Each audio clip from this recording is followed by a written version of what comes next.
আজকে যদি আমাদের বাবা থাকতো তাহলে আমাদের এই পরিস্থিতি থাকতো না, তাহলে আমরা এখন পড়ালেখা করতাম, মায়ের কোলে ঘুমাইতাম, খেলাধুলা করতাম, কিন্তু আজকে আমাদের ওই ভাগ্যটা নেই।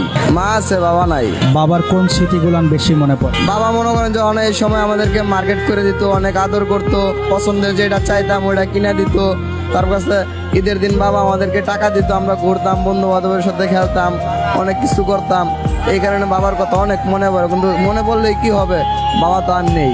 বাবা না থাকার শূন্যতাটা কি মনে হয় আপনার কাছে? নিজের কাছে অনেক খারাপও লাগে যে ওদের বাবা আছে, আমার নাই, থাকলে তো আমাদের এরকম করতো, আমাকে দিত, আমরা পড়তাম, আমরাও খাইতাম। আর আজকে আমাদের নাই দেখে আমাদের এত কষ্ট করতে হচ্ছে।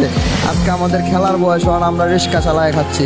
আজকে যদি আমাদের বাবা থাকতো তাহলে আমাদের এই পরিস্থিতি থাকতো না, তাহলে আমরা এখন পড়ালেখা করতাম, মায়ের কোলে ঘুমাইতাম, খেলাধুলা করতাম, গান গাইতাম, খেলতাম, বেড়াইতাম, কিন্তু আজকে আমাদের ওই ভাগ্যটা নেই। একটা সন্তানের বাবা বেঁচে থাকা খুব জরুরি। জি, একটা সন্তানের বাবা বেঁচে থাকা অনেক জরুরি, কিন্তু এটা উপরওয়ালার ইচ্ছা, কার কখন চলে যেতে হবে এটা কেউ বলতে পারবে না। যার ভাগ্যে যা আছে তাই হবে। মাকে নিয়ে কি স্বপ্ন দেখে? মা এখন বাসায় থাকে, আমরা কাজ করি, মাকে নিয়ে খাই, থাকি। মাকে কতটুকু ভালোবাসে? মাকে তো নিজের জীবনের থেকেও বেশি ভালোবাসি, কারণ মা না থাকলে তো আর কেউই নাই। এই দিনে তো আপন বলতে আর কেউ থাকলো না। মায়ের স্বপ্ন পূরণে কতটুকু কাজ করতে পেরেছে? মায়ের স্বপ্ন পূরণ কিভাবে কি করব, কারণ বাবা তো আর বেঁচে নাই। মায়ের স্বপ্ন কি আর পূরণ করা যায়? দিন কাজ করে দিন খাই, বাবার স্বপ্নের আর পূরণের আশা আর নাই।